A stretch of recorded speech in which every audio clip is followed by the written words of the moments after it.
yan. Saan man panig kayo ng daigdig, naroon dito na naman tayo sa another episode ng ating vlogs. Badong Aratilis po. Pag-uusapan natin ngayon, ito po, no?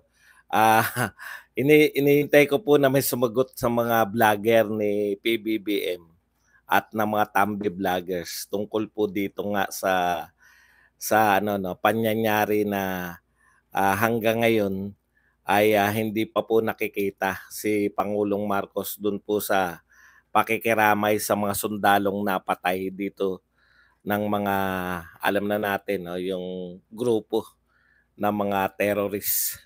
Okay. Ine-expect ko po ito yung nakaset sa utak ko, no. Hindi nila kayang ipagtanggol, di ba?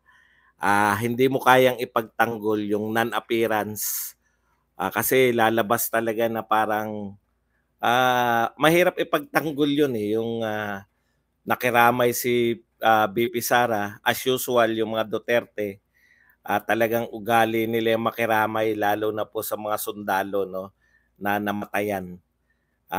Tapos po, sabi ko, ito ang ipantitira ko sa kanila. Bakit hanggang ngayon nananahimik yung kanilang mga sinusuportahan, no? Bakit nananahimik ngayon yung Pangulo? O kaya nasa ng Pangulo? Sabi ko mahirap sagutin yan. Tignan natin yung husay sa pagtatanggol ng mga vlogger. Yun na nga, wala tayong nakita maliban kay Jared. Believe na believe talaga ako rito kay ano eh. Believe na believe talaga ako rito kay Coach Bukbuk eh.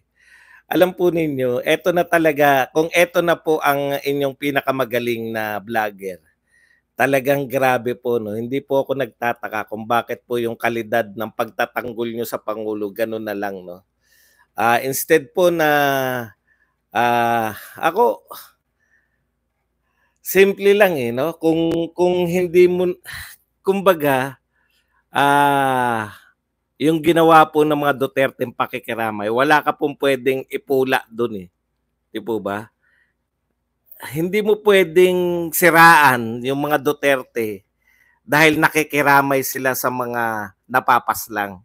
Hindi mo sila pwedeng pulaan dahil sa sila'y nakikiramay sa mga bayani. Sabi ko, paano nila ito-twist to, di ba? Kaya pala kahapon, gano'n na lang yung pagsabi na, "Kups ka kasi." Ginano na lang ako nung isa sa mga viewer natin dito sa FB. Wala, hindi ko na maharap yung may TikTok ako, kaya lang di po ako nakakapag-TikTok kasi abala. Abala pa sa akin eh. Okay. Yung tension, yung sabi ko nga, yan yung isa sa mga legacy ng Pangulong Duterte, kaya sila minahal. Niloloko ko nga si Inday. Alam mo, nakakainis ka Inday, no? Na inis kami sa inyo kasi kayong mga Duterte talaga, no? Kaya kayo mahal na mga tao eh, no? Patuloy kayo nakikiramay basta may ganyan. Consistent ang mga Duterte diyan, no? Sabi ko nga, hanap nga ako paano nila pagtatanggol. Hindi po ako nag-expect na may pagtatanggol nila yung non-appearance eh. Kasi actually nasasanay na yung Pilipino eh. May nangyaring sakuna, nasa concert yung ating Pangulo. Tapos nung tinanong mo siya, bakit ganun? Nasa concert. Unmissable kasi yung concert eh. Unmissable daw yung concert. Kahit na may namatay na landslide. Sasaluhin naman ng mga vlogger eh. Paano po sinalo yung ng mga vlogger yung landslide? Kasalanan ng Duterte yan. Putya, lahat na lang po na nangyayari kasalanan ng Duterte. Unang ano pa lang yan unang sakuna na nakita natin, Duterte pa rin na may kasalanan yung landslide doon sa Davao. Kasi Davao, pag nakarinig sila ng Davao, di ba dyan ang mga Duterte, bakit ano nangyari sa kanila? Ano nangyari dyan sa pondo? Di ba may 51 billion? Ganun lagi yung atake, no? Okay, nagulat ako na instead na manahimik na lang sila dahil absentee, hindi po dahil sa naghahanap tayo ng Pangulo, no? Nasanay tayo. sinanay tayo ni Pangulong Duterte. Kung masama po yung ginawa na yun ni Pangulong Duterte, pasensya na po kayo, no? Hindi po namin kayang tanggapin na masama po yung naging ugali ng mga Duterte na makiramay, no? Kailanman po, kahit na siguro anong relihiyon mo, ano ang iyong paniniwala sa buhay, hindi po masama ang pakikiramay, no? Pasensya na kayo kung minamasama ngayon ni Jared yung pakikiramay, no? Kasi ang tawag ni Jared no, sa mga followers mga balaruhura. Naghahanap kami ng Pangulo hindi dahil sa dilawan kami. Ganda ng paliwanag naman ni Jared Yung paghanap daw sa Pangulo, ginamit daw ng mga dilawan niyan. Na pag may trahedya, nauuna si Lenny, nasa ng Pangulo. Pinaliwanag ko na rin po yan kagabi, di ba? Tama po yun naghanap yung mga dilawan, pero yun, inaasar po nila. Ito po talaga, naghanap kami ng Pangulo kasi nasanay po kami. Pasensya na po kayo kung nasanay kami kay Pangulong Duterte na tuwing may mga sakunapong, tuwing meron pong mga na yan nga, nangyayari yung ganyan. Nariyan palagi. No? Pasensya na kayo. Hindi dahil dilawan kami. Hindi dahil gumagaya kami sa estilo ng mga dilawan. No? Okay. Una, yun na lang no? Kung sana hindi mo na lang minasama kasi ang sakit sa amin Ang sakit sa amin na nakiramay na nga si Inday para lang mapagtakpan yung Pangulo mong hindi nakikiramay. Okay lang naman, nasanay na nga kami, sabi nga namin.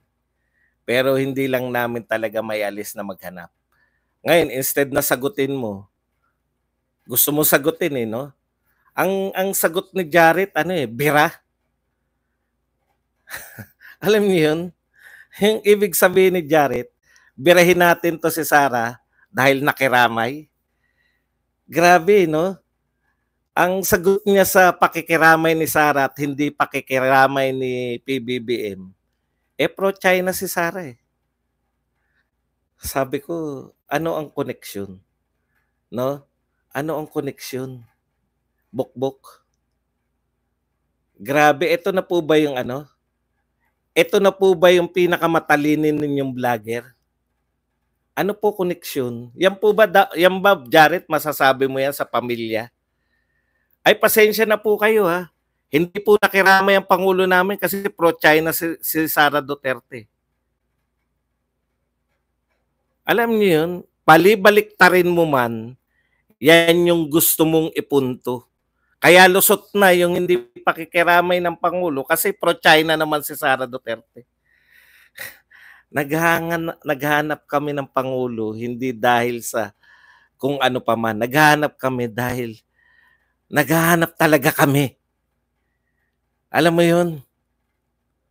Nasanay yung mga Pilipino.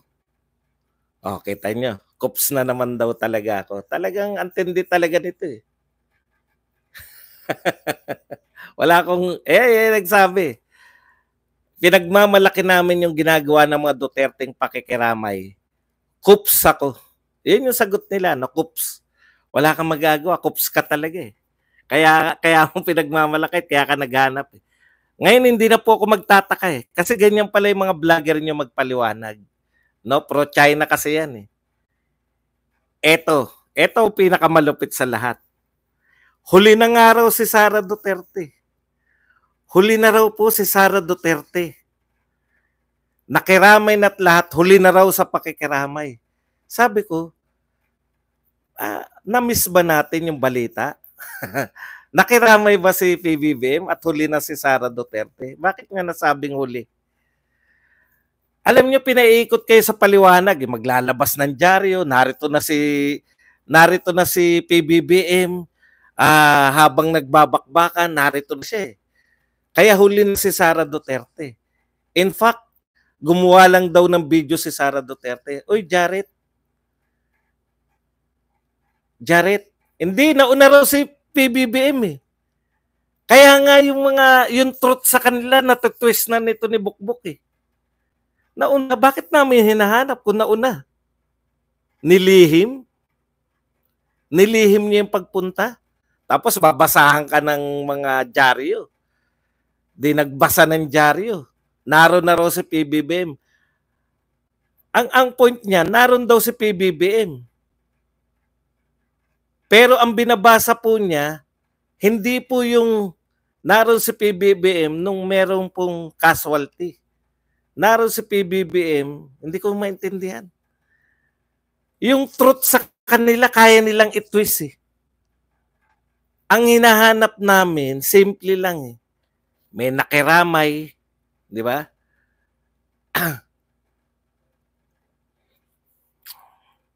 Ewan ko po hindi po natin alam Hindi ko po alam, pasensya na po kayo. Hindi ko po alam kung nagpunta na po si PBBM, hindi ko po alam.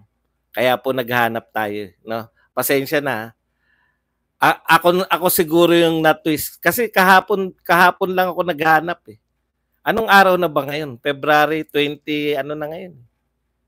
Yun nga napaniwala kay ni Jared. Ang ibig sabihin ni Jared, bago pa men namatay, naroon na si PBBM.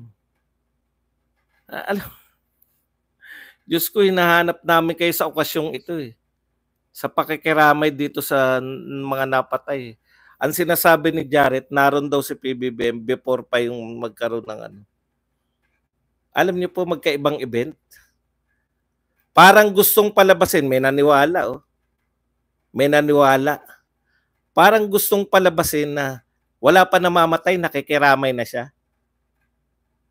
Ganun yung gusto niyong paniwala sa amin, nauna pa. Hindi naman kami nakikipag-unahan. Hindi naman po kami dilawan na nakikipag-unahan. Hindi rin namin po masyadong hinahanap. Sanay na po kami. Kaya lang, wag nyo na lang sagutin ng kalokohan. No? Wag nyo naman po sagutin ng pinapaikot nyo, tinitwist nyo yung mga facts. Mari nagpunta dyan si PBBM, pero ibang okasyon. Hindi po ito. Alam nyo, nadadagdagan po ng galit, nakakadagdag lang kayo ng galit eh. Huli na raw. Huli na. Nauna na raw eh. Wala pa namamatay. Iba po yun. Di po ba, no? Kung ako pamilya, maiinsulto pa ako sa ginagawa mo, Jared, bukbuk. No? Sabi ko, grabe naman. Naghahanap lang kami ng simpleng, di ba? Naghahanap lang kami ng simpleng pakikiramay. Sasagutin nyo pa ng balahura kasi mga follower na yan. Pro-China kasi yan Pro-China kasi si Sara. O ngayon, tignan nyo yung epekto. May naloko na po kayo. Sino to? Basahin ko lang yung naloko nyo. Tignan nyo Ano sasabihin? Badong, pinakita na, nakiramay si PBBM February 12. Kailan po yung namatay? No? Ang layo po. Kahapon kami naghahanap. Kagabi lang ako naghahanap eh. Kailan po ba yung namatay? Nagpunta ng February 12, wala pa. Ano yun naman po, no?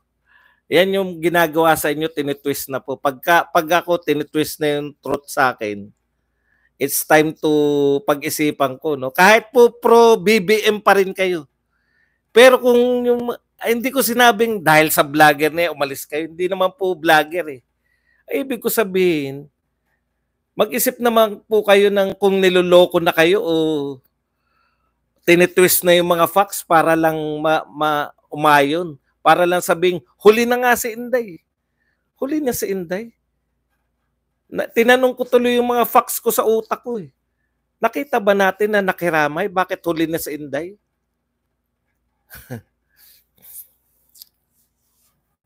Yung pala, nagpunta ron before. Tapos, eto na. Kasi double standard kayo. Okay lang daw kasi yan. Ayan na, pinasok niya na. No? Double standard daw tayo pagdating sa atake kay BBM at atake kay Duterte. Kay Duterte daw, hinalimbawa niya yung bigas. No? Hinalimbawa niya yung bigas. At saka yung war on drugs.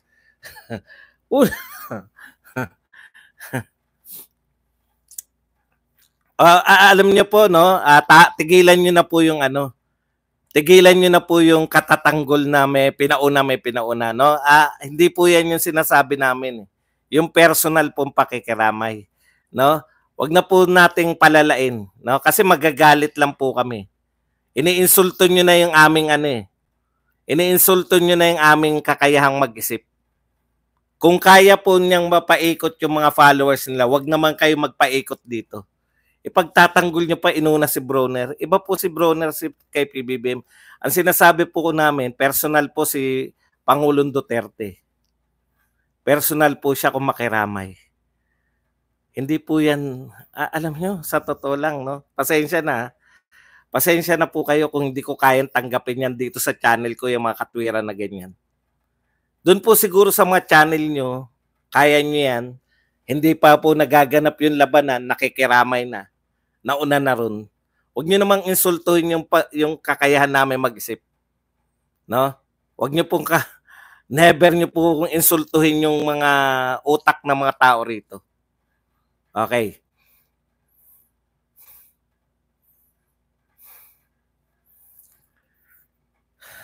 Punta pa po tayo rito. No? Isa pa.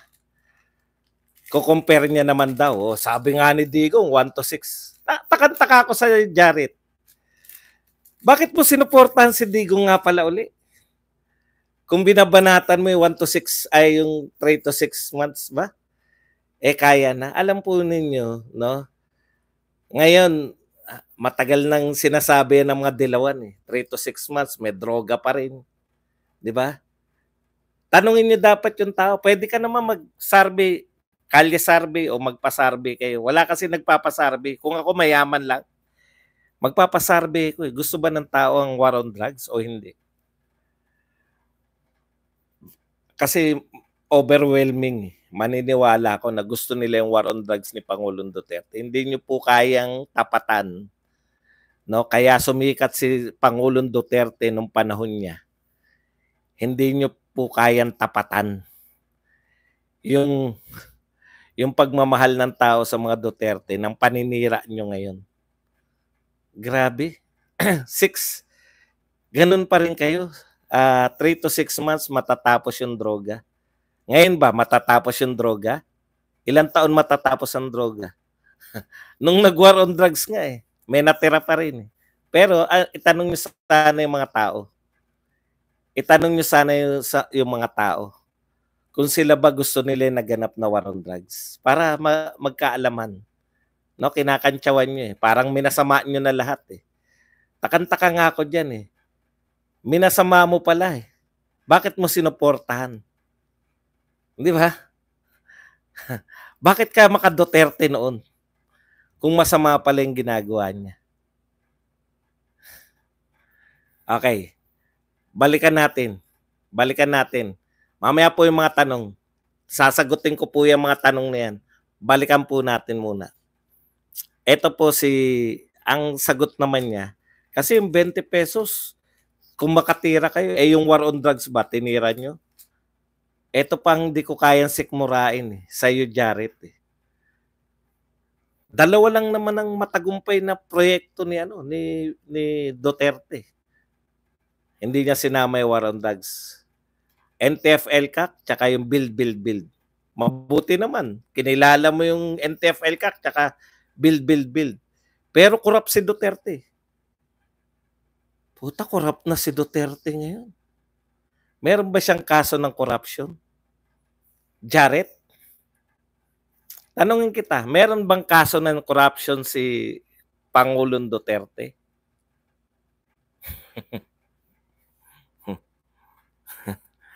Naging corrupt. Alam niyo kung bakit daw corrupt? Di ba yung 51 billion? Huwag niyo sabihin. Pinaiikot tayo eh. Alam niyo, Jared, ginagawa mong bobo yung mga followers mo eh. Hindi naman masama na mag-follower kayo, pero wag mo silang gawing bobo. Ang sinasabi niya, pinatunayan ng araw ng DPWH, hanap daw tayo ng hanap na ebidensya. Ano ebidensya niyo na merong corruption yung 51 billion? Tignan nyo ha. Si Digong ang inaakusahan niyang corrupt, tapos ebidensya niya 51 billion. Di ba inaakusa yan sa anak? Magkapareho na ba ngayon yung tatay tsaka anak? Akusasyon lang yun. Wala nga akusasyon eh. Naghanap tayo. Ano yung akusasyon nyo sa 51 billion? Di ba? Ano ang akusasyon nyo sa 51 billion na budget? Kinumpirma ng DPWH eh. Kinumpirma na kung may corruption. Talaga? Di dapat na headline, di dapat nilagay mo. Di dapat binabasa mo yan, kinumpirma ng DPWH na may corruption sa kanila. Wala pong corruption na, ang kinumpirma po ng DPWH, meron silang budget na 51 billion. Hindi po nila kinukumpirma na may corruption. At si Duterte pa pinagbintangan mo, yung Duterteng tatay. Alam mo, naghahanap lang kami, ba't hindi nakikiramay?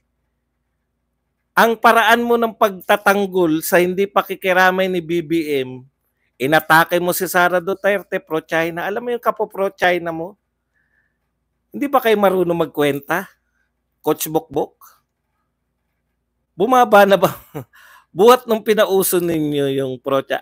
Alam niyo sa totoo lang, yun pong atake pa ni Franz Castro na sinakyan ni Tambi at nila Rizal Tiberos at ng mga Dilawan at kakamping. Yung pa nagpababa pansamantala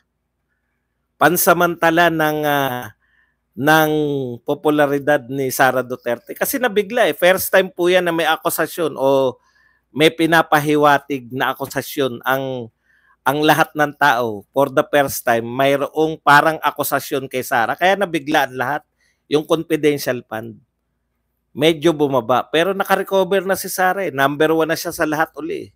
Number 1 na uli sa lahat ng uri ng survey.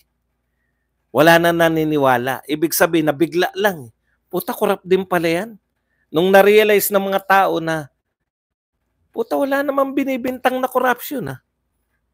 Na-realize nila na hindi naman pala binibintang na ninakaw ni Sara Duterte yung kung di kino-question lang nila yung pangalang confidential fund. Nung na-realize nila na lahat pala ay may confidential fund at si Sara lang ang kino-question, political persecution yan.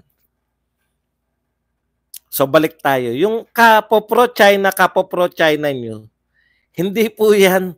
Sana matuto kayo, no? Dilawan na yung ginagawa nyo eh. Parang yung kay Marcos magnanakaw. Duterte mamamatay tao, Duterte. Ulit-ulitin nyo man yan. Nanalo pa rin si Marcos, nanalo pa rin si Sara. Hindi po effective yung dilawan na paraan ng paninira. No? Ilang taon nyo na yung pro-China. Hindi po bumababa. Kasi, ano po yung mga tao masyadong, teka muna. Ngayon, sasabihin, binabalik na naman nila. Sana pinagtanggol daw ni Digong yung Pilipinas mula sa China. Bakit? Inapi ba tayo ng China? Kaya nga diplomatic relationship, di ba? Iba't iba po ang paraan ng diplomasya. Diplomasya yun eh. Ang Pangulo nakikipagdiplomasya. Hindi po nakikipagdigmaan. Kahit po yung Pangulo ngayon, hindi po nakikipagdigmaan. Diplomatic relationship. Alam niyo ibig sabihin ng diplomatic relationship? No? Yan po ay pakikipagkaibigan. Para hindi po mauwi kayo sa paggegera. Iba yata meaning nila ng diplomatic relationship. Ang tanong ko lang, naharas ba tayo nung panahon ni Digong? Hindi nga tayo iharas kasi nga pro-China. Pwede nyo tignan na ganun yun. Kung katulad kayo nila Jared. Ngayong hindi kayo pro-China, hinaharas ba tayo? Opo. Ano ba gusto ng tao? Harasin tayo o hindi tayo harasin? Naagawan ba tayo ng teritoryo nung panahon ni Digong? Wala, ni isang bato. Wala pala. May pinamigay ba tayo? Wala rin. Wala rin pala tayong pinamigay. Hindi rin pala tayo naagawan. Anong inaangal nyo?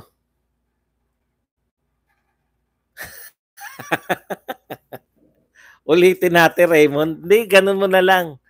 Bumalik ka na lang. Pwede naman bumalik eh.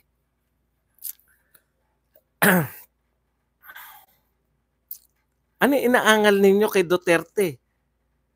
Kung wala naman, di ba gano'n naman ang pagtatanggol sa teritoryo? Ang pagtatanggol sa teritoryo, walang maaagaw sa iyong teritoryo. Ang pagtatanggol sa teritoryo, hindi ka masasakop. Makakapangisda yung mga mangingisda mo. Iba yung paraan ni BBM, iba yung paraan ni Duterte. Bahala na yung taong bayan kung sino ang effective. Tanungin yung mga mangingisda nun, may problema ba sila ng mangingisda? Iba-iba po paraan eh. Pwede ka makipagkaibigan, pwede ka makapagmatigasan, depende sa Pangulo. Depende kung anong effectivity, pero hindi mo pwedeng sabihin na masama yung ginawa ni Pangulong Duterte nang wala naman naagaw sa atin. Wala po naagaw na teritoryo, yun po yun eh. O balikan po natin, no? Ito po, naghahanap kami ng kalinga. Naghahanap po kami ng mga hinahanap-hanap po namin yung ginagawa ng dating Pangulo. Huwag nyo pong masamain sana. Hindi nyo na nga minasama eh. Tinawag nyo pang balahura. Anong tawag? Teka, baka nagkamali ako ng tawag eh. Yung mga supporter na naghanap. No? Sino pa yung pauso na don't disrespect me?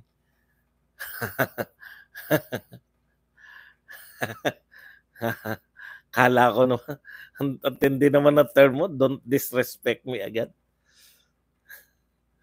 Kala ko, balahura na agad yung naghanap. No? Okay. Tapos, pag si Sara Duterte, nakiramay na nga, pro-China. Si Tatay Digong, double standard. Dapat daw, tinitira din natin si Tatay Digong katulad ng pagtira natin kay BBM sa 20 pesos na bigas at etc. Alam mo ba, naintindihan mo ba yung ibig sabihin na ikaw ay pro Duterte at anti-Duterte? Pro Duterte kami noon. Pro Duterte ka rin noon eh. Kaya hindi mo siya inaatake noon.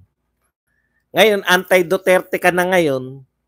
Kaya, nakalimutan kong yung kay Ted Filon. Napanood ko na po yung kay Ted Filon eh. Alam po ninyo, alam mo Manong Ted, tawagin na kitang Manong Ted for very obvious reason na mas matanda ka sa akin. Kaya lang, siyempre, mas magandang katawan mo at ano. Manong Ted, sa totoo lang, no, ang ganda ng mga paliwanag ni Ted Filon. Actually, naipapaliwanag din ng mga vlogger yan eh. Kaya lang kasi, yung mga vlogger kasi agad-agad. Ito po ang tingin ko, no? Ito pong mga media. Kasi sa social media, kampihan agad eh. Pro Duterte kami, pro Marcos sila, pro Tambaloslos sila. Di ba? Sa media, meron pa silang yung pagpapanggap na kami ay nasa gitna.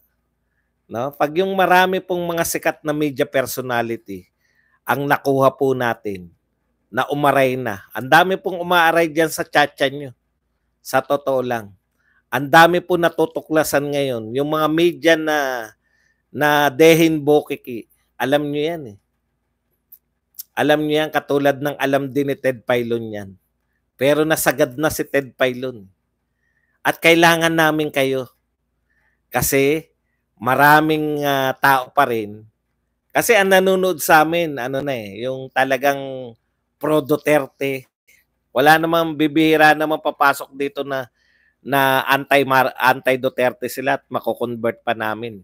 Bihira lang yun. Pero yung mga media katulad ni Ted Filon, pro at anti-Duterte, pro at anti-Marcos, nanonood pa sa kanila eh. Kaya yan yung game changer eh. Pag yung mga katulad ni Ted Filon, sinabi na hindi dapat ganyan ang kalakaran. Hindi dapat ang kalakaran sa Kongreso. Pero yun yung insertion, no? matagal ng panahon. Noong araw pa, ginagawa na nila yan, yung bicameral. Ngayon lang sila pumapalag yung media sa pangunguna ni Ted Filon. Alam mo, Ted Filon, kahit na kinakantsawan kita dati dahil siyempre, lahat ng pro-ABS-CBN, isa lang yung ano nila, no? Pagtanggol yung kanilang amo. Pero eto yung redemption ninyo, kayong mga taga-media. Panahon na para magkaroon kayo na redemption. Sa panahon na pagtatanggol nyo sa mga oligarko, eto na yung panahon nyo para naman makaano kayo, no? Makabawi kayo sa taong bayan. Gayahin nyo si Ted Filon. Ang ganda eh. Naipapaliwanag niya ng parehas. Kunwari. Kasi may pagpapanggap silang parehas eh. Di ba? Kaya ay taga ano ba yan ni Romualdez? Ano ba yan ni Romualdez? Yun ang magagandang expo. Mukhang simula pa lang yan eh. Mukhang meron siyang serye. Dapat naman talaga nagganyan na kayo kaysa yung nagseserye. Puta si Mike Abe. Aminado kasi si Ted Filon, hindi siya marunong sa vlog, yung vlog. 'Di ba? Hindi siya eh. Sana matutunan ni Ted Filon na mag-vlog siya na labas sa kanyang trabaho sa ABC5. Pero tignan niyo rin ito magtapatan na tayo. Napupuna ko po yan yung ABC5. Taga-expose yan. Sila po yung nag-expose ng mga yung may video na nangangako yung babae sa Quezon City na pag pumirma sila, makakatanggap sila ng IX. ABC5 yun. ABC5 to. ABC5 ba si Ted Filon? Baka nagkakamali ako ABC5 pa ba tawag sa kanila o TV5? Ay, kanino bang pag-aari yan? Sino ba yung malapit sa TV5? Yan din yung ano natin. Pero okay lang po yan. TV5 na pala tawag. Okay lang po yan kasi nakakatulong kayo sa pag-expose eh. Ano man ang purpose ninyo. Ang purpose nyo man ay magtulpo balang araw. kaya na namin si Tulpo eh. Kasi hindi papayag eh. 'Di ba? Magtapatan po tayo. Kaya inuunahan ko na kayo kunwari, 'di ba? Kaya la ABC TV5 yan. MVP yan. 'Di ba? Mas gusto ni MVP na presidential kasi may tulfo siya eh. Nakukuha po ninyo? May tulfo siya na pwedeng ipanlaban eh. Sa pag nagbago ng konstitusyon at naging prime minister, kakompetensya niya na ngayon si Tambi sa mga anong tawag diyan?